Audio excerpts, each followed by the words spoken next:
Ting. Minuit chrétien.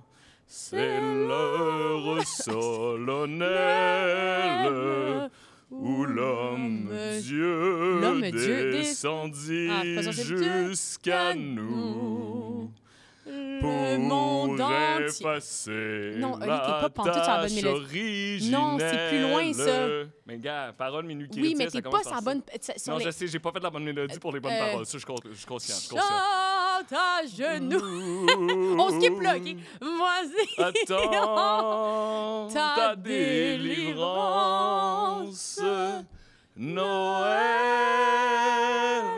Tout le monde ensemble. Noël, voici le Rédempteur. Noël,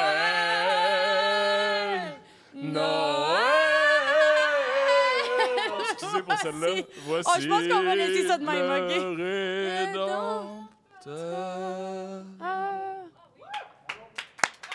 Julia, Sur ce, bon. aurais-tu pu espérer mieux pour entamer Franchement, non. Franchement, non. spécial du temps des fêtes, bilan de l'année 2024? Là, c'est comme un peu une genre d'émission des fêtes. Là. Je sais pas si on avait besoin de le dire parce que ceux sur YouTube, ils l'ont compris bien vite. Ah oui, en audio, peut-être que ça s'est pas entendu. En audio, vous manquez tout, pour vrai. C'est pas un épisode à écouter sur Pas- audio, celui-là. Il y a personne qui aurait compris quand on a chanté Minu Chrétien. Tu penses qu'ils n'ont pas compris que c'était... Ils ont pas compris qu'on était Noël, D'après moi, c'est pas clair. que c'était le temps des fêtes. Ah non, c'est que c'est un épisode festif. Exact. Julia, on a des nouvelles personnes dans le public. Ah, on a un public déchaîné ce soir, n'est-ce pas?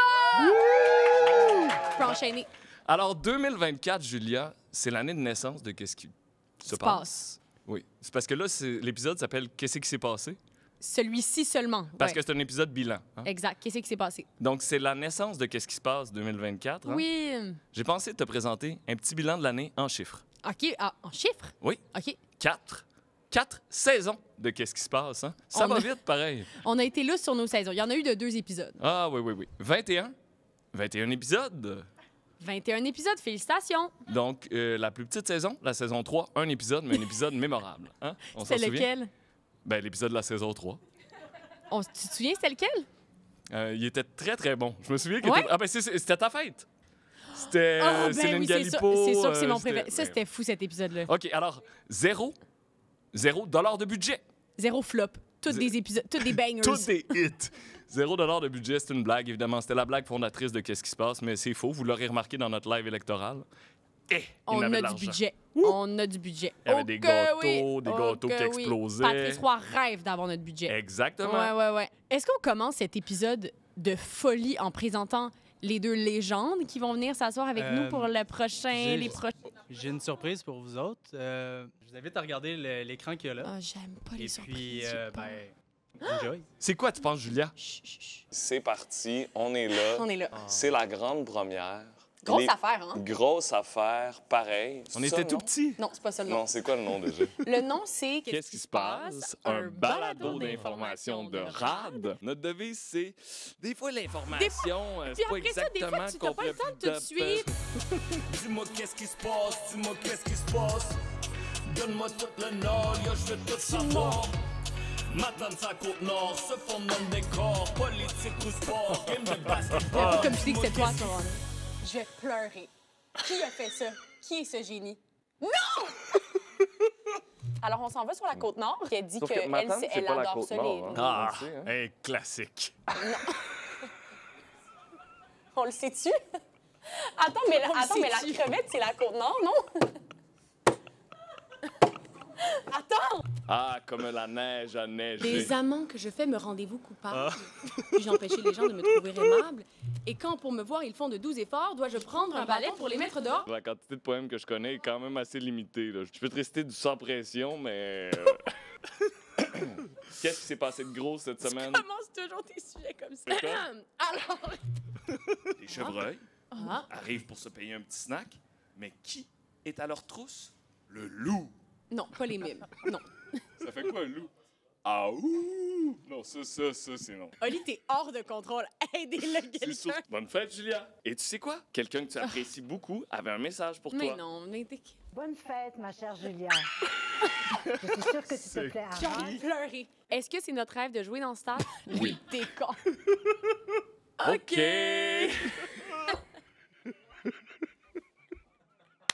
Ah, c'est vrai, faut que je parte un jingle, moi. Je me suis déguisé en décor. Rachel, où est Olivier? Mais je ne peux pas faire l'émission seule. Elle l'a fait! Selon les observations de terrain, tu n'es pas très street. Merci, Julie Gagné! Wouh! Il s'excuse de sa blague. OK. C'est pas vrai. Oui. Merci d'avoir été là. On se revoit la semaine prochaine. Le gars, il veut vraiment être Gen Z. Je suis 100% Gen Z. Mada. Mother. Quel lancer, voyons. Ça paraît que t'es en train de répéter des poèmes au secondaire. Ah! Elle peut bien connaître toutes les formes de La Fontaine. Over-rerun! Hey, j'ai l'impression qu'on est en fin de carrière. C'est la notre fin. hommage. Ben merci tout le monde, Merci. toutes ces années passées à vos côtés. Ah, c'est trop fin pour vrai. OK, on présente les deux Invités. invités. La première, Bon, OK, oui. c'est la pro des incursions Ah oui, elle cette année. s'incurse. Elle a suivi une équipe de hockey junior, une équipe d'intervention dans le métro de Montréal et des monteurs de taureaux au Festival Western de Saint-Tite. La deuxième a brisé Internet avec son reportage sur l'influenceur de droite Charlie Kirk pendant les élections américaines. Elle est déjà venue à l'émission, donc vous la connaissez. Je vous présente les deux. Ce sont les brunes de RAD. C'est Marie-Ève Maheu et Pascal Harrison-Julien. Bravo. On les applaudit plus fort. Oui. Viens, par derrière. Par où tu veux, Marie-Ève, hein? Mais Bon. non. Ben, c'est parfait. C'est pas... Ah! Pascal arrive avec de la bouffe. Et ça me fait penser que pendant toute cette intro-là, j'ai pas du tout travaillé à mon projet bouffe. C'est quoi ton projet bouffe? Ben là, c'est une émission spéciale donc, de Noël. Donc, il fallait amener un Ok, petit peu de vas-y, Ali. nourriture. Ça sera pas long, je vais sortir des items. Alors ici, on a des quartiers de citron, de la glace, un petit couteau. Oh. Oh mon Dieu. Mais voyons! Des huîtres! Bon, et moi, c'est une réponse directe à l'offrande d'Olivier. C'est du poulet frit. Mais Ben non! voyons donc! Est-ce qu'on a besoin de revenir avec la base. avec la base? Ah, je suis très Avec d'accord des avec frites. ça. Oh my God, Myriam. Toi, Bravo, Marie-Ève? Pascal. Moi, je vous amène des cannes de bonbons pour digérer votre poulet ou vos Parce que huîtres. c'est le temps des fêtes. Voilà, C'est ça ça. monte. On n'avait C'est pas ça. tous le même budget pour le potluck. Moi, j'ai un cadeau pour Pascal parce que ceux qui ont écouté la soirée électorale connaissent sa passion pour les cheese puffs, les boules de fromage. Amenez-lui Madame- les boules de fromage! Comme on l'appelle, hein, Madame Cheese Puff? J'en ai pas vraiment mangé, même si on n'arrête pas de dire le contraire. Voilà. Ben, je pense qu'il y a des vidéos à l'appui. Là, fait que- il faut peut-être parler du format de cette émission qui est comme notre grande rétrospective de l'année. Oh là là, Julia! Thomas vient de me glisser à l'oreille en ajustant mes écouteurs, Ouais. qui vient de m'envoyer un nouveau jingle. Thomas vient de t'envoyer un nouveau jingle. Un jingle de Noël. C'est comme un peu off-beat. C'est la même affaire avec des clochettes. Mais des clochettes vraiment pas sur le rythme. Ah, c'est bon! Merci, Oh, Thomas. attends, Quel- attends, on va reprendre la fin.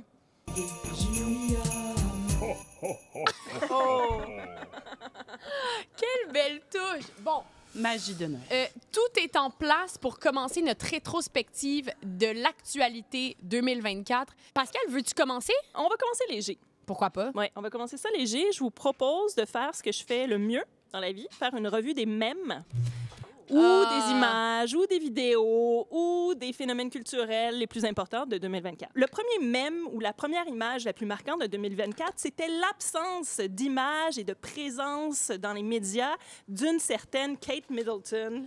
Ah, mon Dieu, on dirait que ça fait 6 ans, ça. Ça fait 6 ans, hein? Mais en février, tout le monde a joué au détective pour savoir où est passée Kate Middleton. Cette photo-là a fait surface et il y avait plein d'incohérences dans le montage et ça fait beaucoup, beaucoup parler. Finalement, on a appris que Kate Middleton était atteinte d'un cancer et qu'elle devait se retirer de la vie publique. La bonne nouvelle, c'est qu'elle est graduellement de retour cette année.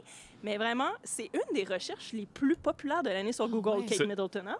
Et, Sachez- et cette photo-là, finalement, elle avait été... elle avait Retouchée. fait Des l'objet... banques. Oui, elle avait été vraiment étudiée pour voir qu'elle avait été photomontée et ça avait soulevé...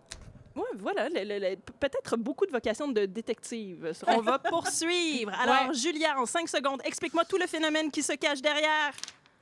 Brat. Wow. Charlie XCX, l'album de l'été, c'est l'album de pop, de 5 secondes terminées, merci. On passe à autre chose. OK. OK. Et bon, le phénomène qui a fait suite à Brat, Very demure, very mindful. C'est comme le penchant plus calme hein, de Brat. Et Very Demure, ça veut dire quoi, Julien? Ça veut dire quelqu'un qui est contenu, poli. modeste, Contrairement à Brat, qui est quelqu'un qui... explosif, qui prend toute la place. Ouais, qui fait ce qu'il veut, en fait. Voilà. Toujours au mois d'août, c'est mon image la plus marquante des Jeux olympiques. Je pense que tu as une chance peut-être de nous expliquer exactement de quoi il Je s'agit. suis là. C'est Reagan. Oh! C'est la meilleure. La meilleure. Et quel mouvement j'ai choisi? Le mouvement Du kangourou. Voilà. Reagan, qui malheureusement a aussi été par le fait même victime d'une énorme campagne de bullying en ligne, c'est-à-dire qu'elle participait aux épreuves de breaking, une épreuve qui était nouvelle cette année aux Jeux olympiques de Paris. Et qui ne reviendra pas. Au prochain JO.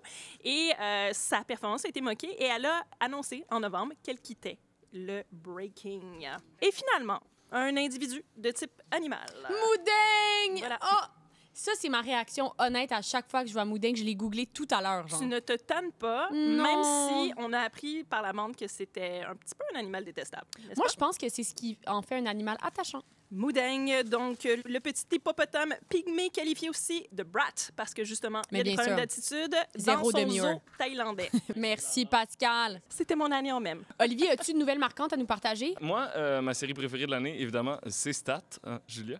Oui! Ben non, c'est faux. J'ai pas écouté un épisode, mais ce que j'ai suivi avec attention toutefois, c'est la série à rebondissements multiples de l'année. Et j'ai nommé Nordvolt, le chemin Ah, chaotique ben vers oui. l'Eldorado de la batterie au lithium québécoise. C'est ça le titre de la série, là? C'est un titre c'est un nom un petit peu compliqué. Ouais. là. Coécrite par Thomas Gerbet. Attends, Exactement. ok. Oh non, excuse! j'ai je t'ai pas volé le ta blague! On l'avait Si toute! tout le monde peut faire ce gag-là. Ah. Ben, c'est évident, mais ça veut dire peut-être qu'il est bon aussi, là, parce que vous aviez l'air de Tu peux le vouloir faire. le rire. On va la rire, OK? Vas-y. OK, parfait. Ben, d'abord, je voulais dire, oui, c'est un nom un petit peu complexe, Ouais. mais attendez de voir l'histoire. OK.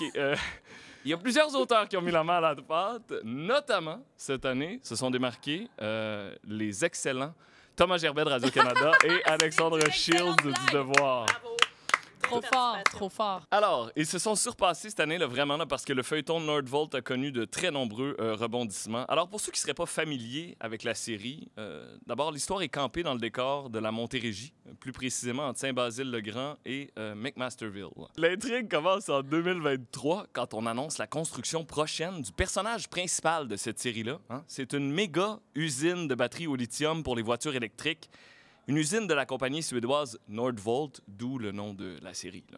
C'est le plus grand projet manufacturier de l'histoire du Québec. Cette usine-là, c'est l'élément le plus important de la filière batterie, qui en soi est un des axes principaux de l'économie du futur que souhaite développer le gouvernement du Québec. C'est un projet qui pourrait générer 3000 emplois.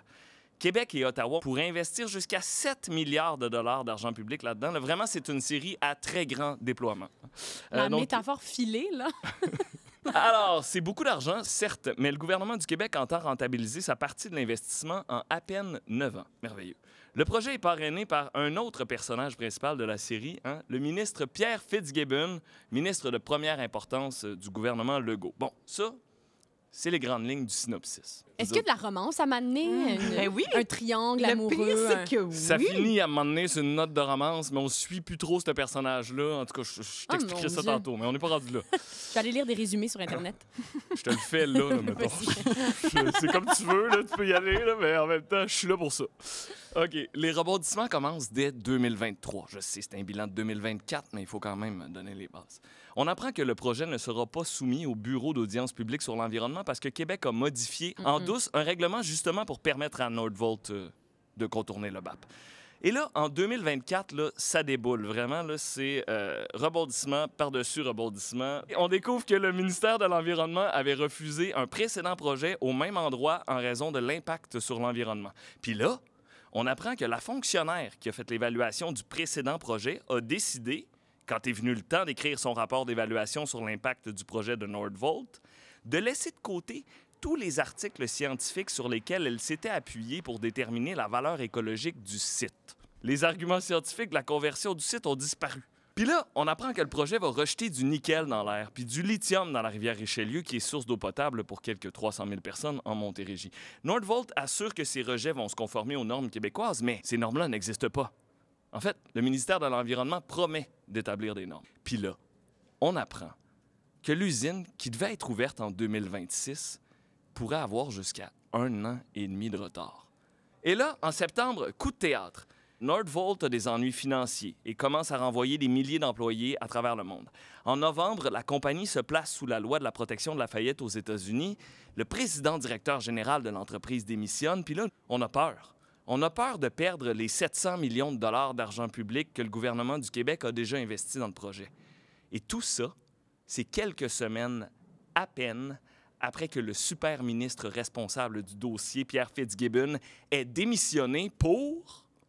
Pourquoi, Olivier? Réponds-nous. Notamment pour vivre sa nouvelle relation amoureuse. Oui, c'est vrai. Ah, la romance! Bon, toute bonne série qui se Wow. respecte. Un peu de romance quand même. Mais, finalement, Nordvolt et le gouvernement du Québec nous rassurent. Ça a l'air que le projet québécois ne serait pas à risque, malgré tous les déboires financiers de l'entreprise. Sauf que les experts ont des doutes, et là, on se demande quand est-ce que l'usine va voir le jour? Verra-t-elle tout simplement le jour? Toutes ces questions restent en suspens.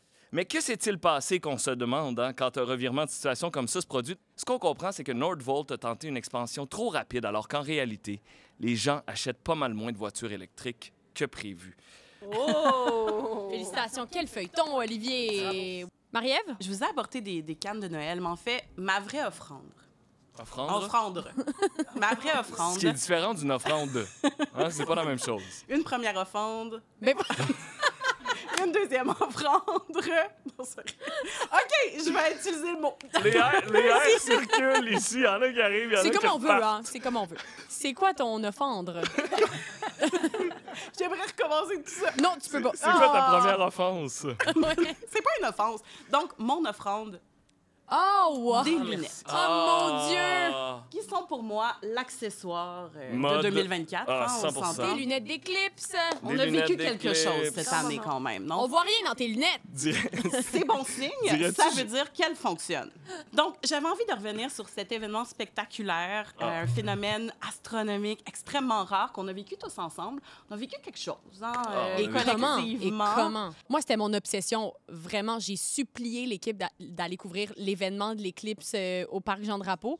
Oui, parce qu'il y avait Diane Dufresne, mais surtout parce que l'astrologie m'intéresse. Bonne blague, je vous L'astronomie. remercie. Au revoir. Ouais. C'est dans les nouvelles les plus googlées au Québec en 2024. Et un des sujets, c'était est-ce qu'on garde les écoles ouvertes? Donc, directive du ministère de l'Éducation, 1 mois à peu près avant l'éclipse, on dit, bon, il ne faudrait pas laisser sortir les jeunes dehors pendant la période de l'éclipse. Finalement, Bernard Drinville, le ministre de l'Éducation, dit, si on est prudent, c'est bon les activités. Même moi, je vais participer à une activité avec des jeunes, allez-y. Mais il y a quand même, on a dit, la moitié des centres de services scolaires au Québec qui ont fermé les écoles. C'est des journées qui ont été transformées en journées pédagogiques. Donc, il y avait des enfants. C'est juste qu'ils sont plus restés à l'intérieur, écouter un film ou regarder l'éclipse à la télé. Puis là, je vous amène sur les scientifiques qui se sont révoltés de cette situation-là. Ils ont parlé d'une peur irrationnelle, incompréhensible. Il y a l'Association pour l'enseignement de la science et de la technologie au Québec qui a dit que la décision de fermer les écoles, c'était un délire total, comme si on s'attendait à la fin du monde. Certains ont reproché au gouvernement d'alimenter une hystérie.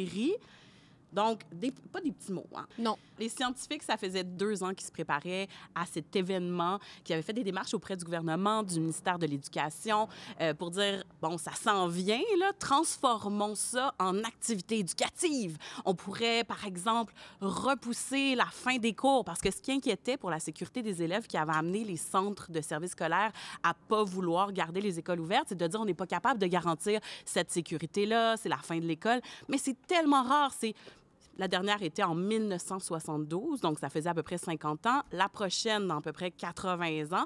Donc, on peut peut-être faire une petite exception, puis en faire un grand événement.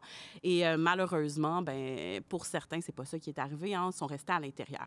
Combien de gens sont devenus aveugles au Québec? C'est un quiz. Oui, c'est tout à Attends, fait un quiz qui se quiz. passe. Attends, 2 secondes. Je vais juste Un partir le jingle, jingle vite. de quiz qui se passe.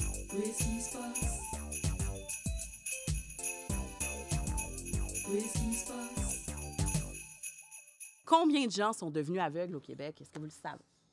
Ben, j'ai envie de dire 0, on le saurait, me semble. On le saurait. On le saurait, oui, Effectivement, je dirais 0. Excellente réponse, vous êtes fort. Après, il y en a une couple qui sont allés à la clinique ou à l'hôpital là, parce que cornée, je sais pas quoi. Mais c'est ça, l'Association des médecins ophtalmologistes du Québec a sondé ses membres. Il y a eu 18 consultations en lien avec l'éclipse au Québec. Il y a eu 3 cas de brûlure à la rétine, quand même, 3 cas de brûlure à la cornée, mais pas d'impact à long terme. Donc, tout le monde a conservé une bonne vision. Mais bonne nouvelle, en mars prochain, on pourrait voir une éclipse solaire partielle, si le ciel le permet. Si mais, Dieu le veut. Ben, si les nuages sont avec nous, en fait, sont pas avec nous, pardon. Donc, si les nuages sont pas avec Je comprends pas. Ah, non, c'est pas vrai.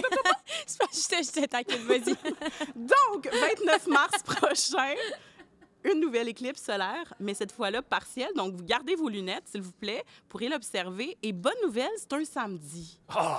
Pas besoin Voilà. de rentrer du On travail. manquera pas de l'école. La productivité du Québec n'en pâtira pas. Super utile de garder vos lunettes. Si vous les voulez pas, vous les offrez en cadeau, en échange de cadeaux. C'est bon pour un Imagine déguisement que tu à reçois ça l'Halloween. dans un échange de cadeaux. À Noël. C'est comme... Profitez-en le 29 mars prochain, voilà. Sans Et faute. là, donc ça, c'était ton événement marquant de l'année? Ben oui. Ben, l'éclipse. Ben non, mais assurément. C'était une année de rêve pour moi Ah oui? parce que ma passion numéro 1, Laquelle? c'est... Mozart. Le Non. latin. Non, mais voyons. Les échecs. Non. Le personnage je qu'elle me sais, construit. Je sais, Vas-y, ben oui. c'est quoi ta passion numéro 1? Beethoven. Les élections. Ah. Bien sûr, 2024 a été la plus grande année électorale de l'histoire du monde, de l'univers, De de la l'humanité. planète. Environ, Depuis le début, depuis le de début l'existence de de, la l'humanité, civilisation humaine. environ 50 de la population mondiale était en élection. Alors, je vous ai préparé un petit palmarès de mon cru. On commence avec la catégorie élection avec le moins de suspense. Russie. La Russie, Poutine a été réélu sans trop de difficultés. Je rappelle qu'il est au pouvoir depuis essentiellement 1999, avec un bref interlude entre 2008 et 2012 pour laisser la place, entre guillemets, bien sûr, à Dimitri Medvedev, qui a été au pouvoir. Mais Poutine était fortement impliqué dans son gouvernement. Il était même président de son gouvernement. Poutine a donc été réélu en mars 2024 et un mois avant, son principal opposant, Alexei Navalny, est mort alors qu'il était en prison. Maintenant, dans la catégorie les premières des élections, où il y a des premières, est-ce que ça vous dit quelque chose? C'est vaste, Ouais, hein, ouais, comme il peut question. en avoir beaucoup. Là. J'ai nommé... États-Unis. Oui, Première Marie-Ève, femme, les États-Unis. Première femme noire, indienne, non? OK, il y a ça, mais j'allais pas là. c'est pas le J'allais cas. Première premier candidate président. qui s'appelait Kamala aussi. C'est intéressant. J'adore que vous participiez. Maintenant, moins. OK? Alors, j'ai nommé le premier président. Accusé criminellement. Premier président reconnu coupable Ouais. d'un crime. Trump a été reconnu coupable d'avoir falsifié des documents pour masquer des sommes versées par son ex-avocat à la vedette de films pour adultes, Stormy Daniels, pour acheter son silence. Donc, malgré ça et malgré bien d'autres choses, Donald Trump a remporté l'élection présidentielle américaine. Les démocrates devront donc quitter la Maison-Blanche le 20 janvier. D'ailleurs, c'est pas juste aux États-Unis que les gouvernements sortants ont eu de la difficulté à se faire réélire. Ça a été la même chose au Royaume-Uni, en Corée du Sud, au Ghana, au Panama, au Portugal et en Uruguay, entre autres. Et dans plusieurs autres pays où les gouvernements sortants ont été réélus, ils l'ont été en perdant tout de même des appuis. C'est la grande tendance qu'on observe dans cette super année électorale. Et comment on explique ça? L'inflation. C'est des gouvernements qui ont hérité de l'économie post-pandémique. Post-pandémique. Donc, il y a plusieurs personnes insatisfaites de leur situation économique et qui veulent donc du changement. Aurait aussi pu être dans la catégorie des premières le Mexique. Bien sûr, Première en femme, juin hein? dernier, Femme. oui, Claudia Sheinbaum est devenue la première femme présidente du Mexique. Elle a succédé à AMLO, Andrés Manuel López Obrador, qui était en quelque sorte son mentor. Autre fait intéressant, ça, on l'a moins dit, mais c'est aussi la première personne juive à être élue à la tête du Mexique, qui est un pays majoritairement catholique. Et là, on n'a pas le temps, mais au retour des fêtes, je vous parlerai peut-être de sa petite tendance autoritaire que certains observateurs notent. Ah ouais? C'est pour une autre fois. Hey, toi, tu sais créer du suspense. Hein? Ouais, les gens vont capoter, ils vont faire comme attends, il faut que j'attende en janvier pour entendre parler de la tendance autoritaire de Claudia Sheinbaum au Mexique. T'as gâché les fêtes de tout le monde. Ouais, là les gens vont penser les soupers de Noël, les gens vont parler que de ça. Prochaine catégorie, l'élection la plus entre guillemets soviétique. Ah, donc avec le taux d'appui le plus important. Ouais, quand quelqu'un est élu avec plus de 90 % des suffrages, on parle parfois de résultats soviétiques, en référence aux dictatures de l'époque soviétique. J'ai nommé le Rwanda. Paul Kagame a été réélu avec un peu plus de 99 % des voix. Un résultat pharaonique, disait Maria Malagardis, qui est grand reporter au journal Libération. Elle disait aussi que, bon, c'est vrai, Paul Kagame a réellement de la popularité dans son pays, mais à cause du fait qu'il n'y a pas de réelle opposition crédible, l'autre parti d'opposition, c'est comme un parti vert qui a eu genre 0,3 % des voix, bon, approximativement. Et aussi, bon, les médias n'ont pas la possibilité de former un vrai contre-pouvoir. Tout ça fait en sorte que le Rwanda n'est pas réellement une démocratie. D'ailleurs, Kagame occupe le pouvoir depuis 30 ans de façon ininterrompue. C'est fascinant. Absolument. On apprend des choses. J'ai pas entendu. Fascinant, n'est-ce pas? N'est-ce pas? Dernière oui, catégorie. Julien! Qu'est-ce qu'il faut crier? Je sais pas. Dernière catégorie, c'est la catégorie élection dont j'ai le plus parlé. En Inde. Et là, les Oh non, élections c'est- américaines, j'espère. Mais non, Olivier, tu sais ça quand Ben, même. la France, mais c'était Mais pas des oui. élections Ah! présidentielles. Non, c'est des cela. élections législatives en France. Bravo à Pascal qui me connaît bien. Moi, je pense qu'il y a égalité au sommet. Ah oui, tu l'as dit aussi? Non, non. T'as dans dit ça, Inde, c'est vrai que j'en ai parlé de égalité l'Inde. au sommet des élections dont tu as le plus parlé. C'est quoi? Ben, c'est ça, c'est l'Inde et la France. Oui, c'est vrai que j'avais oublié, je suis dans mon propre anglement. C'est fou. OK. Le sociologue Marc Joly décrit la situation politique actuelle française en 2 mots, ridicule et toxique. Tout ça commence début juin. Pardon, je suis devenue française. Début juin.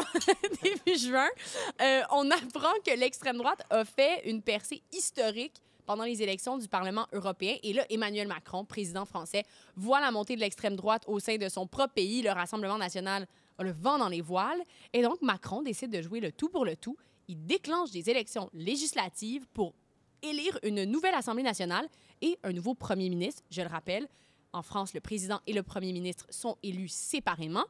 Et contre toute attente, c'est pas l'extrême droite qui obtient le plus grand nombre de voix. C'est pas le parti de Macron non plus. C'est une nouvelle coalition de gauche créée parce qu'il y a plusieurs partis qui voulaient tout simplement pas voir l'extrême droite au pouvoir. Qui ont pu nommer leur premier ministre, n'est-ce pas? C'est là que ça devient intéressant parce que Macron a quand même décidé de ne pas nommer un premier ministre issu de cette coalition-là parce que c'est constitutionnel, il a le droit de le faire, mais ce qui peut être compliqué parce que sans le soutien d'une majorité des élus, il y a toujours la possibilité pour les élus de voter une motion de censure qui ferait tomber le premier ministre. Et c'est ce qui s'est passé. Est-ce que c'est ça? Ça s'est Mais produit, oui, n'est-ce ça pas? s'est produit après seulement 3 mois. C'est pas très long. Pour M. Michel Barnier, qui a été forcé de quitter ses fonctions de premier ministre. Et le Macron a été forcé d'en nommer un nouveau. Ça s'est passé tout récemment. Quelle saga! Il a nommé François Bayrou. Et là, bon, il est trop tôt pour savoir si ça va fonctionner. Mais disons que reste que les partis politiques français sont encore tout à fait divisés. Donc, ça risque d'être encore compliqué pendant un petit bout. D'ailleurs, pendant qu'on est sur la France, impossible de ne pas rapidement mentionner l'affaire des viols de Mazan.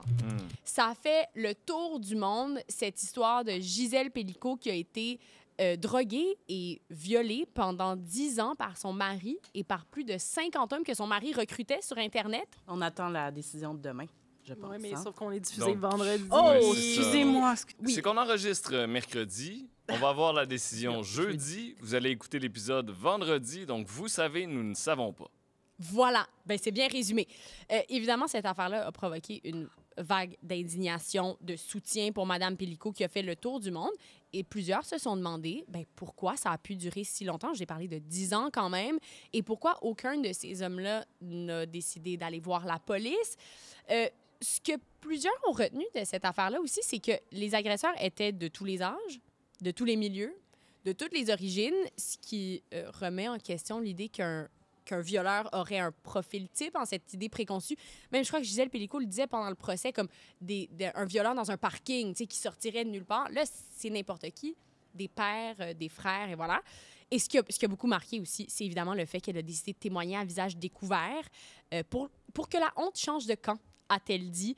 Et donc maintenant, ça fait d'elle un visage de la lutte contre les violences sexuelles. Puis ça risque de le rester parce que ça a tellement marqué cette année. Mais c'est surtout un cours magistral aussi sur la notion de consentement parce que la défense de plusieurs accusés prend naissance là-dedans en disant son mari m'avait donné le consentement, donc je pensais que j'étais en toute légalité. Et puis là, ça peut être farfelu dit comme ça, mais c'est ce procès-là aussi de la définition qu'est le consentement et dont tout le monde parle plus largement dans tous les pays parce que ça reste pas juste en France, cette histoire-là. Oui, puis la soumission chimique aussi, là, c'est toute la relation. On s'est couché avec une femme endormie. Il y en a qui disaient, bon, elle bougeait un peu, c'était correct. On a entendu des choses frappantes, disons. Ouais, entendre les témoignages des accusés, c'est quelque chose. Et ben, le témoignage de Gisèle Pélicaud, c'est bouleversant, c'est sûr. Alors voilà.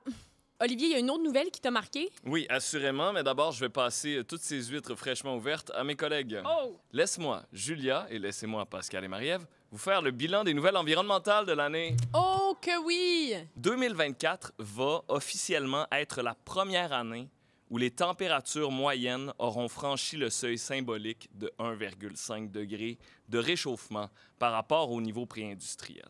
Parce que 1,5 degré de réchauffement, c'est la limite fixée par les accords de Paris. Pour respecter cet accord de Paris-là, les émissions de GES doivent décliner assez rapidement d'année en année d'ici à 2030. Pensez-vous que cette année, on a réussi cet objectif-là? Non. Oui? Non. C'est Marie-Ève qui avait raison, malheureusement, Pascal. Non, faut pas se réjouir. On a atteint un nouveau record d'émissions de GES en 2024 dans le monde. C'est un rapport préliminaire du projet carbone global qui est paru en novembre et jamais n'aurait-on émis autant de GES en une année. 41,6 milliards de tonnes métriques d'équivalent de CO2, si ça dit quelque chose à quelqu'un. Et les conséquences de tout ça sont de plus en plus visibles, Julia. On a connu en Amérique une saison des ouragans particulièrement chargée. J'avais parlé de l'ouragan Milton, notamment. Elle était chargée, mais elle était surtout très bizarre, cette saison-là, de par le calendrier selon lequel se sont développés les ouragans. D'habitude, là, ce qui est la période de pointe, c'est fin août et septembre. Là, c'était le calme plat. Et puis là, tout à coup, entre le 26 septembre et le 6 octobre, il y a eu 5 ouragans qui se sont développés. Les ouragans ont été alimentés par des océans particulièrement chauds et ça a eu beaucoup de dommages dans les Caraïbes et dans le sud des États-Unis, mais du dommage, il y en a eu partout, pas juste en Amérique. On vient de vivre un cyclone dévastateur à Mayotte, qui est un département français situé dans l'océan Indien. Il y a eu des inondations meurtrières en Espagne. Il y a eu les pires épisodes de sécheresse depuis plusieurs décennies dans le sud de l'Afrique qui forcent les autorités locales à abattre des animaux sauvages, dont des éléphants, pour nourrir leur population et aussi pour diminuer la pression sur les ressources que se partagent les animaux et les humains. Pour répondre à ces événements inquiétants, il y a les grandes rencontres internationales. Il y en a eu 4 cet automne qui se sont succédées. Simplement dire que ces 4 rencontres-là sont qualifiées de décevantes par les analystes. Face à ces constats d'échec, il y en a qui se demandent si on ne serait pas dû pour une réforme des conférences internationales, notamment l'ancien secrétaire général des États-Unis, Ban Ki-moon, qui pose cette question-là. Sauf que là, négocier les réformes, ça va ajouter inévitablement une couche de complexité à toute l'opération, alors que le temps commence à manquer sur ces questions-là. Alors, culturellement, 2024, ça a été l'année de la musique pop. Dans le monde de la musique pop, il y a eu des nouveaux couronnements, mais puisque c'est un monde cruel, il y a aussi eu des têtes coupées, métaphoriquement, bien sûr. Et on a demandé à notre public de voter pour la personne virale de l'année 2024. Et devant Donald Trump, devant même Moudaigne et devant même Gisèle Pélicaud, c'est Taylor Swift qui l'a remporté. Elle vient de clore son Eras Tour et on estime qu'elle a vendu pour environ 2 milliards de dollars de billets, ce qui en fait est de loin la tournée mondiale la plus lucrative de l'histoire. Je pense que la personne qui est juste en dessous, je dis juste en dessous, même pas proche, c'est Elton John et c'est moins d'1 milliard. Donc, elle a... Éclipsé. Non, c'est excellent jeu de mots. C'est du jamais vu. On a aussi beaucoup parlé d'elle cette année, évidemment, à cause de sa relation amoureuse avec le footballeur Travis Kelce et à cause de la sortie de son nouvel album The Tortured Poets Department, qui lui aussi a battu plein de records. Là, on a la chance à RAD, je vous l'apprends pas, mais je l'apprends peut-être aux auditeurs, d'avoir un collègue, Charles Fortier, qui est peut-être dans le top 5 des plus grands Swifties au Canada. Qui est allé la voir en spectacle aussi. Oui, c'est un fan, mais un vrai de vrai fan. Puis j'avoue que, avant de lui parler, j'avais pas vraiment compris l'importance culturelle de Taylor Swift pour la pop. Et lui, ce qu'il m'a expliqué, et ce que j'ai confirmé par plusieurs articles aussi, c'est qu'il y aurait une véritable école Taylor Swift qui dominerait en ce moment la scène pop. C'est quoi l'école Taylor Swift? C'est une façon de faire de la musique pop qui est extrêmement intime, avec des paroles qui ressemblent aux pages d'un journal intime et qui s'éloignent, sur ce point, pas mal des anciennes, entre guillemets, stars de la pop, là, parce que, bon, on les écoute encore, les Britney Spears, Christina Aguilera, Madonna, qui font de la pop glam, parfois sexuelle, qui parlent d'argent et tout ça. Taylor Swift, elle est pas du tout là-dedans. D'ailleurs, l'école Taylor Swift, c'est aussi une façon de mettre en marché. Ce qu'elle fait, c'est qu'elle utilise sa vie personnelle pour créer de l'engouement autour d'un album. Donc, ses fans, quand ils reçoivent son nouvel album, ils savent qu'ils vont savoir comment s'est terminée sa dernière relation, puis finalement, est-ce qu'il l'avait trompé ou pas. Ça, t'avais pas vraiment ça dans les albums de Madonna, par exemple. Et là, il y a 2 artistes pop qui ont été très en vue cette année, qui sont issus de cette école Taylor Swift. D'ailleurs, elles ont toutes 2 assuré la première partie de Taylor Swift. La première, si je vous dis « Say You Can't Sleep, Baby, I Know », Sabrina Carpenter! Espresso, bien sûr. Sabrina Carpenter avec sa chanson Espresso qui a tourné en boucle cette année. Marie-Ève, tu la connais, tu peux nous la chanter. Marie-Ève et moi, on va la chanter ensemble. Et 3, 4. Nananana, nananana. Espresso. Espresso. Espresso, s'il vous plaît. Exactement. Allongez. Un Alors, pour moi et un pour tous mes amis. Ça, c'est la première. La deuxième nouvelle star de la pop, c'est Gracie Abrams. Est-ce que vous la connaissez? La fille de JJ? La fille de J.J. Abrams. Et il semblerait que c'est aussi la nouvelle flamme de Paul Mescal. Mescal, exactement. Son album The Secret of Us a vraiment fait mouche cette année. Et quand on l'écoute, franchement, parfois, on croirait entendre Taylor Swift. Donc, d'un côté de la pop, on a cette école-là. L'école Taylor Swift, Charles, notre collègue, disait l'école Swiftesque. Oh, c'est intéressant. Oui, d'accord. Dit-il. Dit-il avec du poulet frit. Non, mais, tu sais, moi, la culture pop dans cette zone-là, en tout cas, c'est pas mon truc. Fait que là, moi, je suis comme, j'ai mon bol de poulet frit, des frites, puis je t'écoute patcher les trous de mon éducation culturelle de la dernière année. Mais c'est fou parce que moi, Gracie Abrams, c'est que elle que j'ai partout dans mon feed. Que elle ou des gens qui chantent ses chansons, mais c'est... Puis je la connaissais pas, là. Mais c'est juste que TikTok m'a dit « tu vas la connaître ». Moi, TikTok m'a pas dit que j'allais la connaître. Bizarre. C'est vrai. Bizarre. Ça, c'est juste des highlights du Canadien. Donc oui! Alors, hey, tour de chapeau l'aîné hier. pas vrai. Oui, c'est écœurant, des bines. Okay. C'est chouette, t'as des bines. OK. Donc ça, c'est une école de la pop, mais il y a aussi eu des gros changements dans ce genre musical, notamment avec l'arrivée fracassante de Chappell Rowan, dirait Olivier, et le grand retour de Charli XCX au sommet de la pop. Et là, on va ailleurs, OK? Charli XCX, elle est là, on le disait un peu tout à l'heure, Pascal. Elle a ramené ce qu'on appelle l'hyper-pop, la pop électro, la musique de club, avec son immensément populaire album Brat. Ça faisait longtemps que ce genre de musique pop avait pas été au sommet des palmarès. Et là, avec cet album-là, oui, elle a popularisé le terme Brat, mais c'est devenu un phénomène culturel et même politique parce qu'on le sait, l'équipe démocrate de Kamala Harris a repris l'esthétique Brat à son compte pendant les élections américaines. Et là, avec Chappell Rowan... J'aime ça comment tu le prononces. Oui. On a une pop star un peu de nouveau genre qui a l'air un peu de sortir de nulle part, qui est hyper authentique, qui parle à ses fans comme à des amis, qui engueule les paparazzis. Tu sais, elle fait des vidéos, puis elle est comme, bon, là, la gang, arrêtez de me demander des photos quand ça me tente pas, comme j'ai le droit de vous dire non. Tu sais, on sent pas qu'il y a d'intermédiaire. Donc ça, c'est un peu un nouveau visage de la pop. Pendant que ces nouvelles stars prennent toute la lumière, cette année, on en a moins parlé, mais il y a eu des nouveaux albums de Lady Gaga, Dua Lipa et Katy Perry qui faisaient, il y a pas si longtemps, partie de la royauté de la pop. Et c'est des albums qui n'ont pas vraiment fonctionné. Est-ce qu'on assiste à un changement de garde? Ben, c'est un peu ce qu'on se demande. Est-ce que c'en est fini pour les California Girls et autres? Puis, bon, est-ce qu'il faut maintenant parler de soi pour faire de la bonne pop? Je sais que Dua Lipa a dit qu'elle voulait pas trop aller là. Donc voilà, il faut suivre ce qui se passe dans le monde de la pop. Aller écouter du Gracie Abrams puis du Chappell Roan, si c'est de votre goût, bien sûr. Sinon, écoutez autre chose, ça me dérange pas. Pascal, est-ce que tu réussis à faire une transition vers ton prochain sujet? À mon tour de parler d'un événement plus que marquant de l'année, puis ne tentons pas de transition maladroite, je vais vous parler de la guerre Israël-Hamas. J'ai pas la prétention non plus de faire le play-by-play de tout ce qui s'est passé dans l'année 2024, mais je vais commencer par des chiffres. Parce que derrière des guerres, il y a des pertes de vies humaines. Et depuis les attaques du Hamas le 7 octobre 2023, eh bien, il y a eu plus de 45 000 morts du côté palestinien. C'est le chiffre le plus récent qui a été publié par l'ONU. Plus de 100 000 blessés, plus de 19 000 enfants gazaouis qui ont été hospitalisés pour malnutrition depuis la fin de l'été, 2 millions de déplacés en territoire interne.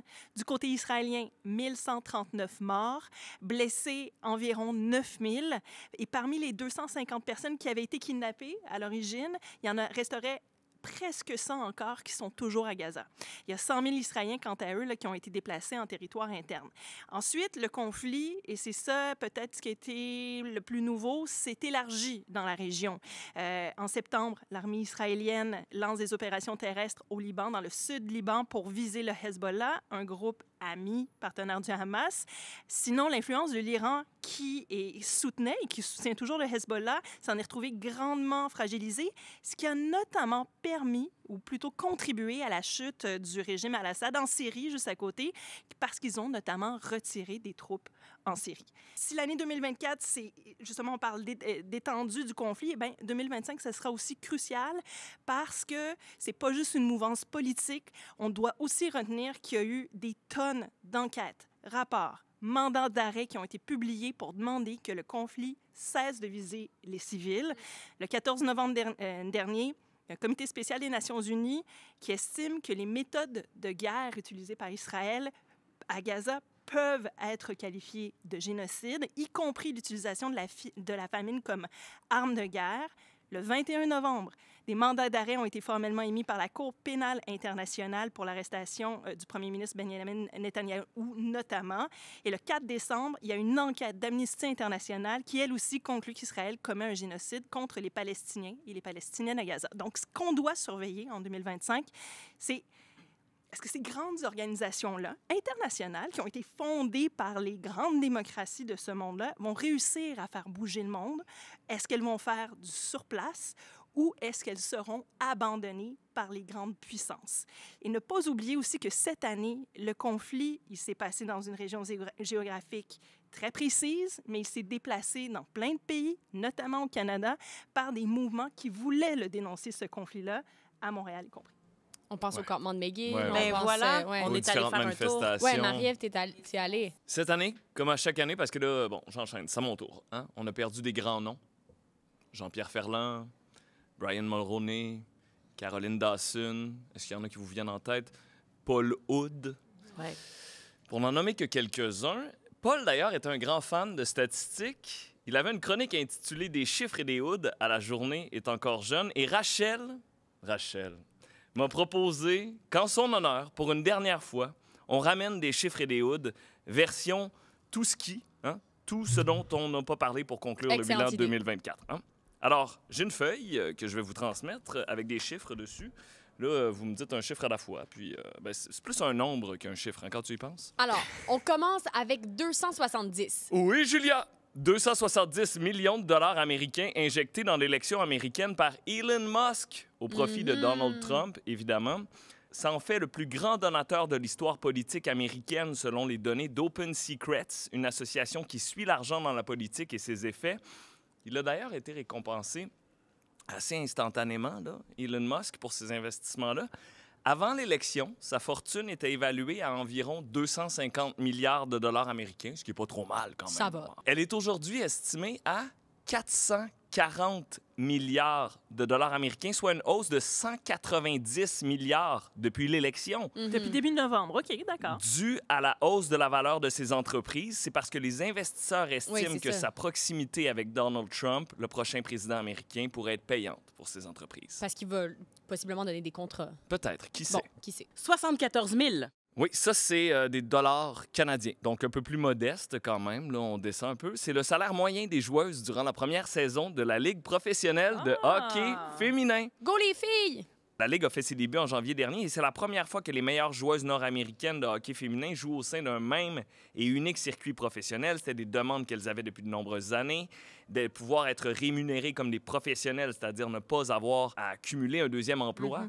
Et là, elles peuvent s'exercer à leur sport de façon professionnelle. Donc, en soi, pour elles, c'est une victoire.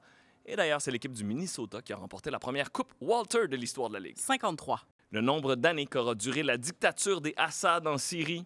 Le régime est tombé en décembre quand un groupe islamiste a pris le contrôle des villes les plus importantes du pays sans rencontrer de résistance. 2? 2, Julia, je suis content que tu m'en parles. C'est le nombre de médailles d'or olympiques consécutives remportées par Victor Axelsen. Ah, mon Dieu, le je pensais qu'on avait Danois, passé à autre chose. en simple masculin au badminton. Il a réussi cet exploit aux Jeux de Paris. Il a donc maintenant un total de 3 médailles olympiques si on compte le bronze à Rio et il fait désormais partie de la discussion quand on parle du plus grand joueur de badminton de l'histoire. Bon, ce qu'il faut savoir, là, parce que ça manque de contexte, tout ça, j'étais descripteur aux derniers Jeux olympiques de Paris. Je décrivais l'épreuve de badminton. OK, Marie-Ève, ça va être à toi, mais je viens de me souvenir qu'on n'a pas dit aux gens qu'il allait avoir un quiz qui se passe tout à l'heure, un vrai. Mais Alors, voyons c'est donc. vraiment excitant, mais finissons d'abord notre tâche ici. Là. Ça va arriver. Ah, ça va arriver. Marie-Ève. Je vous parle du sujet, selon moi, de la discorde de 2024. La D'accord. chicane de l'année. Ouais, un sujet qui divise les politiciens et le pays. Alors, ce sujet, l'immigration. Ah, ben oui. Avec la question qui revient constamment, est-ce qu'on accueille trop d'immigrants? Ce qui est intéressant avec 2024, c'est que c'est une année qui a été marquée par un changement de cap majeur du fédéral en matière d'immigration. Donc, pour parler de ce changement de cap-là, je vous ramène un petit peu en arrière. Donc, durant les dernières années du gouvernement libéral de Justin Trudeau, on a ouvert grand les portes à l'immigration. L'immigration, le multiculturalisme, ça a toujours fait partie de l'ADN du Parti libéral. Mais après la pandémie, on a mis le pied sur l'accélérateur pour accueillir encore plus de monde et ça a été présenté comme une solution à la pénurie de main-d'œuvre au Canada.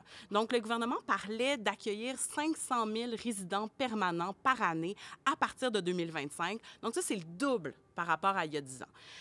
On parle des résidents permanents, il y a aussi l'immigration temporaire. Ça inclut les travailleurs temporaires en agriculture, par exemple, dans la restauration, les étudiants étrangers et les demandeurs d'asile qui attendent une réponse dans les chiffres de Statistique Canada. Et donc, ces chiffres-là, ce qu'ils nous disent, c'est que le nombre d'immigrants temporaires a doublé en 2 ans pour atteindre 3 millions. Ça fait dire au chef conservateur Pierre Poilievre en octobre que Justin Trudeau a brisé le système de l'immigration, qu'il fallait ramener là, les seuils pour qu'il y ait assez de logements pour tout le monde. Et il y a aussi le premier ministre François Legault, le premier ministre québécois, en juin, lui, il a dit que 100% du problème des logements au Québec, bien, ça vient de l'augmentation du nombre d'immigrants temporaires. Les experts diraient que la crise du logement, c'est une petite parenthèse, là. La crise du logement, c'est multifactoriel. Le ministre canadien de l'Immigration, Mac Miller, lui, a accusé François Legault d'exagérer, de casser du sucre sur le dos des immigrants. Donc, je vous ai fait un petit portrait. Je vous amène à mon changement de cap. Ça se passe en novembre. Justin Trudeau, il fait un mea culpa dans une vidéo YouTube. On va écouter un petit extrait. L'immigration. Faut qu'on en parle. Bon, c'est très court. C'est très court. C'était ça très l'extrait. court. Bon, on sait pas qu'est-ce qu'il y avait à dire là-dessus, mais... Parce que ça fait 8 minutes. Donc, je vous résume ces 8 minutes de vidéo YouTube. Le message de Justin Trudeau, c'est « On a fait des erreurs en immigration et on aurait dû agir plus vite quand on s'en est rendu compte. » Donc, maintenant, il s'engage à réduire le nombre de nouveaux résidents permanents de 21 % en 2025, puis encore progressivement durant les prochaines années, alors que ça faisait presque 10 ans là, que ces chiffres-là augmentaient. Certains ont dit que c'est une volte-face historique, mais ça s'ajoute aussi à plusieurs mesures qui ont été mises en place en 2024. On se rappelle, on a ramené les visas mexicains pour limiter le nombre de nouveaux demandeurs d'asile en provenance du Mexique. C'était une nouvelle voie pour obtenir la résidence permanente. Ramener les visas mexicains, qu'est-ce qu'on entend par là? on avait retiré l'obligation pour les Mexicains qui souhaitaient venir au Canada d'avoir un visa. OK. On s'est rendu compte que beaucoup de Mexicains, par exemple, venaient au Canada et décidaient de ne pas repartir et de demander l'asile. Donc, c'était une façon de contrôler ça. On a réimposé des visas mexicains, mais ça n'a pas plu au Mexique. OK, je Là, il y vois. a une petite chicane Ouais. autour de ça. On a plafonné le nombre d'étudiants étrangers. Les règles ont été resserrées aussi pour diminuer le nombre de travailleurs temporaires. Donc, il y a tout ça qui s'est passé, en plus de la baisse du seuil des migrants permanents dont je vous parlais. Pourquoi, me dites-vous, cette Ah oui, volte-face? c'est ça qu'on Pourquoi te demande, maintenant? ouais. Mais pourquoi Ben oui. maintenant? Pourquoi maintenant? Ça sort d'où? C'est vraiment la partie la plus intéressante, je l'amène à la fin, mais c'est que le ministre canadien de l'Immigration, Mark Miller, a expliqué que le gouvernement changeait son approche à cause de l'effritement du consensus sur l'immigration au Canada. Ça veut dire quoi, ça? C'est que historiquement, les Canadiens voient positivement l'immigration. On est heureux d'avoir des immigrants au pays, mais depuis cet automne, les sondages disent autre chose. Donc, je vous cite 2 sondages. Selon un sondage Abacus, 53% des Canadiens pensent que l'immigration nuit aux intérêts du pays. Ça, c'est un bond de 10 points en 1 an. Et pour la première fois en 25 ans, une majorité de Canadiens croient qu'on a accueilli trop d'immigrants, selon un autre sondage d'Environix Institute. Donc, Environix Institute, c'est-tu un personnage dans Astérix? c'est le sondeur dans Astérix. Environix Institute. Donc, un des objectifs du Parti libéral, un objectif avoué selon Mark Miller, c'est d'éviter... Attends, est-ce qu'on a eu le résultat de sondage? Oui. C'était quoi? Je vais... Et bye. Donc, premier sondage. Non, mais pas au deuxième, là. Au deuxième sondage, parce que je vous ai nommé Abacus, après j'ai dit, pour la première fois en 25 ans, il y a une majorité de Canadiens Ah oui, pardon. qui croient qu'on a accueilli trop d'immigrants. Ça, c'est selon Selon un autre Astérix, sondage Obélix. d'Environix. Selon Uderzo. selon Uderzo et Goscinny. OK. Voilà.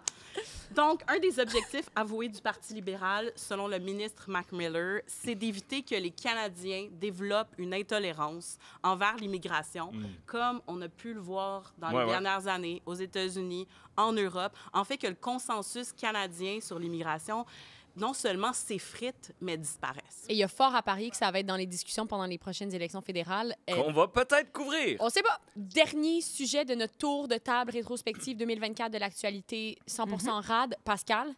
Une nouvelle importante pour les vieux de RAD, je ne vais pas les identifier, J'en mais les milléniaux ont surpassé les baby boomers au Canada en termes de population. Oui. Yes! Pascal, comment explique-t-on cette supériorité numérique? Ben, je vais vous répondre. D'abord, j'aimerais Elle est autosuffisante.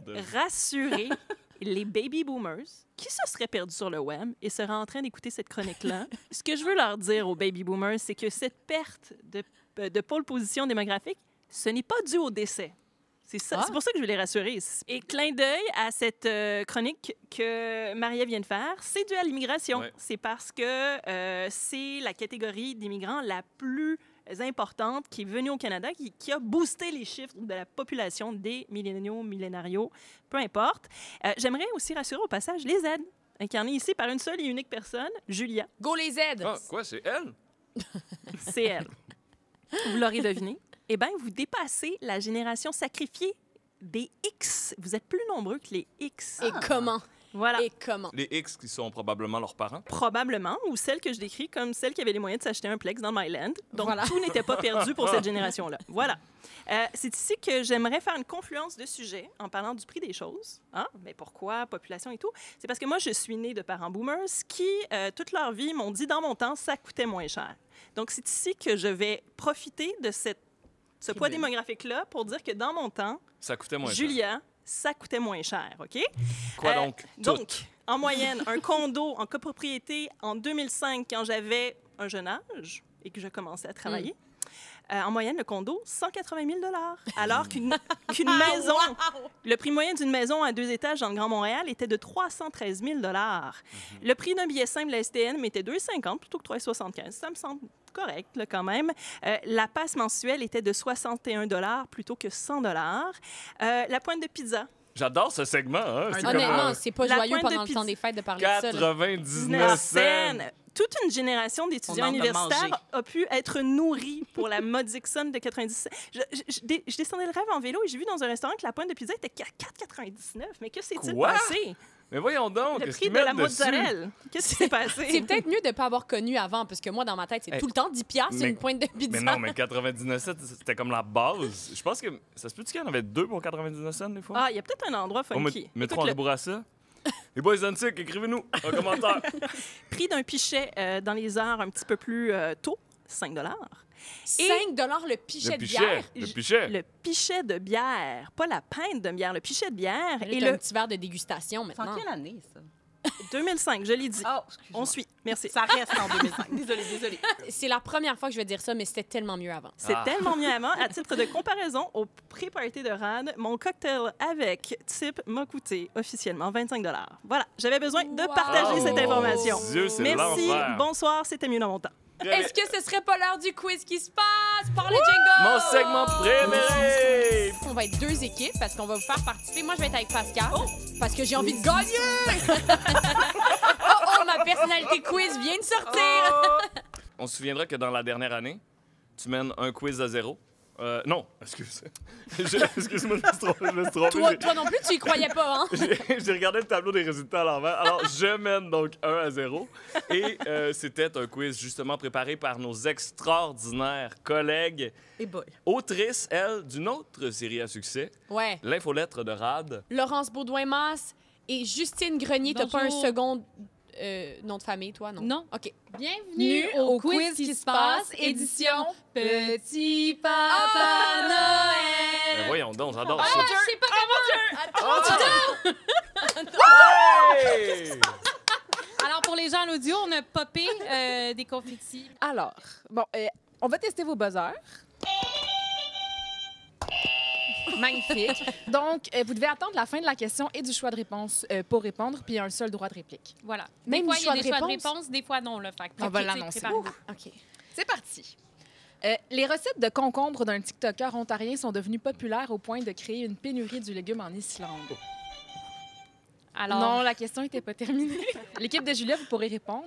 Ma question à choix de réponse. Quel est le pourcentage d'eau contenu dans un concombre? Est-ce que c'est A, 75 B, 85 ou C, 95? J'ai 85. Mauvaise réponse. Ah. Donc, on a un droit de répondre. Mais non, vous ben avez non, déjà raté. ils l'ont brûlé. OK. Alors, un pont s'est effondré. C'est quoi la réponse? Oui, donc la réponse, c'était 95 de bois. Ah, beaucoup d'eau. Beaucoup d'eau dans le concombre. Un pont s'est effondré à Baltimore quand il a été heurté par un porte-conteneurs. J'adore. Tout le monde hoche de la tête durant les intros. Je m'en souviens. Mais question réseau routier ici. Quelles provinces canadiennes sont reliées par le pont de la Confédération? Pascal? Nouveau-Brunswick et Île-du-Prince-Édouard. Bonne réponse! Bravo. Trop fort, Bravo, Pascal. Pascal, elle le connaît, son Canada. Hein? Elle a habité à Winnipeg 4 ans. Écrivez-nous pour plus de détails. Le phénomène des tradwives ou des épouses traditionnelles a déferlé sur TikTok. Extrait audio. Qui est cette influenceuse américaine? On le dit en même temps, Pascal? And the first thing my husband requests is a hot dog. Though instead of running to the store, I just decided to make it myself. On Alors- savait pas qu'il y avait un extrait. Ça n'avait Ben pas oui, été annoncé ben oui, elle d'avance. l'avait dit. Mais oui, elle l'avait Elles dit, ont elle dit venait de la le dire. question. Est-ce De que toute façon, on ne les sait arbitres- pas c'est quoi la réponse, fait qu'on vous la laisse. Nara Smith! En plus, Juliette, tu m'as filmé en train de regarder son compte au bureau et tu l'as mis sur les réseaux sociaux et donc la preuve est faite que c'était pour le travail. Ah, c'est bon! Bon, c'est combien? C'est quoi? C'est 2-2? Oups, c'est tout pas. C'est ça, 2-0. OK. Je te laisserai des mots de Patrick Watson est devenue la première chanson en français à franchir le cap du milliard d'écoutes sur Spotify. Alors, si un artiste gagne en moyenne 0,004 $ par écoute, combien récoltera-t-il pour 1 milliard d'écoutes? Oh, attends. Marie-Ève ajoute des zéros. Oh non. 3. Enlève 3. Oui, Enlève je 3 sais. 0. 100 000. OK, ça On va fait 400 000. 4 millions. Hein? 400 000. 4 millions, bonne réponse. C'est une bonne Olivier. réponse. Le pro des maths. Change, t'es pas écouté. On ajoute un point au bleu, s'il vous plaît. Marie, elle sabote sa propre équipe. Moi, toujours, je gère le pointage. Je suis toujours en chanson. Hey, j'étais tellement nerveux. Ben, c'est beaucoup de calcul mental. Je suis fière de toi. Et donc, la chanson Espresso de Sabrina Carpenter a été parmi les plus écoutées cette année. Notre question, Price is Right, donc vous devez être le plus près de la réponse possible sans la dépasser. Quel est le prix avant les taxes d'un espresso, pardon, pas un espresso simple à la cafétéria de Radio-Canada? Oh, mon Dieu. Veux-tu y aller, Marie? Ou j'y vais? Vas-y. 2,99. 2,75. Alors, c'est 3 et 10. C'est donc l'équipe de Lee et Marie qui ont le point. Oui! Hey! Je vais vous le dire tout de suite. Dans le domaine des mathématiques, puis dans le domaine de la Puis cafétéria, c'est chez nous! C'est sûr que c'était une question pour toi, celle-là. Alors, 2-2. faut pas oublier de Maintenant, mettre S'il y a Marie-Ève, d'autres questions les points, cafétéria, s'il vous c'est plaît. officiellement truqué. On voudrait maintenant vous inviter à une seconde de silence pour l'une des disparitions de 2024, le panier bleu. On enchaîne. Le documentaire Alpha du journaliste Simon Coutu a beaucoup fait jaser. La parenthèse est incroyable, j'adore ça. Question biologie à choix de réponse. Que produit la prostate? Est-ce que c'est A, le liquide prostatique, B, les spermatozoïdes ou C, la testostérone? C'est le liquide prostatique. C'est une bonne réponse. Un point pour les bleus, Marie. Pourri. Ben non, mais c'est correct, Marie. C'est dans la bonne équipe. Au moins, je sais qu'il ne faut pas que je t'écoute, et donc... Ce que on je l'a. dis, tu dis l'inverse. Exact. C'est bon, let's go. Là, Pascal, faut step up, là. On passe aux Jeux olympiques de Paris. Oui. Après, oui. là, on Est-ce en qu'on a parlé voudrait tout parler à de l'heure. badminton, par Après la victoire du Danois Victor Axelsen au badminton, notre cher descripteur Olivier s'est écrié. Et c'est fait. C'est son trône. Victor Axelsen, impérial. C'est lui, le monarque du Danemark. Mais voyons!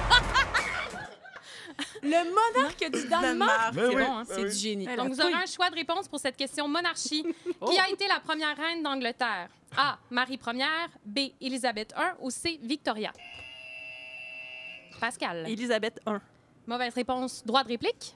Là, je dirais Victoria, mais peut-être dit On va l'inverse. l'essayer, on va dire Victoria. Eh bien, c'était Marie. Oh, Marie Victoria, c'était après Élisabeth I. C'est Fallait, ça. fallait que je dise l'inverse de toi. Toujours 3-2 pour l'équipe d'Olivier.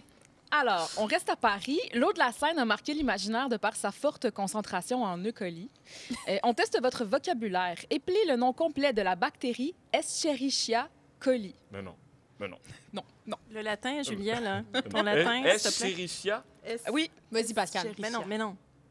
ça se prononce. Buzz, fais-le. Ça s'écrit comme ça se prononce. Vas-y, ok. Pascal. Je demande une reprononciation. Escherichia coli. S-E-S, Chéricha. On se rendra pas.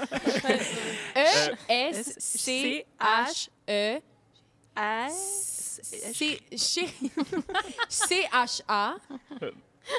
Alors, droit de réplique. Mauvaise réponse. E-S-C-H-S chez... Mauvaise réponse. E-S-C-H, c'est pas ça, hein? Il n'y a pas de S. Ah, Donc, c'est- c'est E-S-C-H-E-R-I. C'est exactement Oui, ce mais que j'ai la- dit. Non, mais t'as mis un S T'as mis un après le S. H. Tu as dit le mot S. Oui, L'arbitre oui. confirme. Désolée, je pensais pas que c'était si difficile. E-S-C-H-E?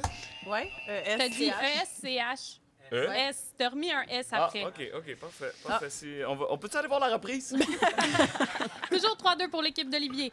Parmi les événements qui ont retenu l'attention, il y a bien sûr l'éclipse du siècle. Marie-Ève en a parlé. On vous demande qui est l'auteur et l'interprète de la chanson Entre l'ombre et la lumière. Marie-Carmen. C'est Bravo, une bonne réponse. bonne réponse. 4-2. C'est aussi le hit de karaoké C'est du notre tune, c'est notre duo. Allez, on peut voir. Non. Sam sert à quoi? Ah, t'as pogné tout de suite la note, c'est bon. Ah ouais, ben, ça niaise On pas, s'en là, prend. Laurence. Et donc, vous souvenez-vous du premier débat entre Joe Biden et Donald Trump?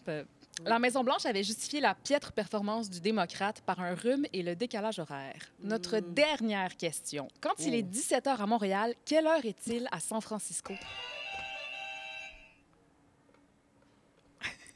Ah, C'est vous, c'est c'est vous, vous, pardon. L'équipe C'est, de Julia. 17 heures, donc une différence d'heure de 3 heures, 17 heures moins, ça va être 14 heures. C'est une bonne Elle réponse! est tellement jet set, ça n'a pas de sens. Wow! Un jet Alors, lag, moi, je dirais. c'était notre dernière question. Mais là, ça n'a pas Peut-être qu'on suffi. peut. C'est Ah, donc oui. une victoire de l'équipe d'Olivier. Bravo, Félicitations! Olivier. Bougez pas. Ça gâche mon temps des fêtes. Cette année a été extraordinaire! Félicitations! Oli, on a un colis pour Un colis. Un colis de Noël. Un cadeau pour toi. Un colis. Un Escherichia. D'ailleurs, Colis. ça, on n'a pas dit la réponse, mais ça va être écrit quelque part au bas Ben de oui, l'écran. vous le googlerez. Oh, je vais faire partie de votre groupe. Une belle chemise. Pour ceux à l'audio, tout le monde porte la même chemise. Magnifique. Ça fait plaisir. Alors, Merci les filles, Joyeuses Noël, les reines du quiz et Merci joyeuses fêtes tellement. à tout le monde. Merci d'avoir écouté cette rétrospective rad. Qu'est-ce qui se passe de 2024 de l'actualité? J'espère que Merci, vous avez appris Marie-Ève. des choses. Merci Pascal d'être venu Merci et de d'avoir l'invitation. célébré la fin de l'année avec nous. Julia, merci pour cette belle année en ta compagnie. Merci à toi, Olivier, et merci aux auditeurs qui sont les meilleurs de la Terre. On se retrouve en janvier. En janvier, ça c'est le mois après décembre, c'est le premier mois de 2025. On se retrouve l'année prochaine. Je te laisse tout seul là-dedans. OK, Ça parfait, dérape. merci. C'est toi qui m'as starté, mais en même Ouais, temps, je tu sais, m'as puis j'ai fait le abandonné. laisse faire. Tout à coup, ton personnage de fille qui crie a quitté ton corps. J'ai changé. Ah, super. Alors, l'année prochaine, plus de nouvelles. À bientôt, tout le monde! Bye! Dis-moi qu'est-ce qui se passe, dis-moi qu'est-ce qui se passe.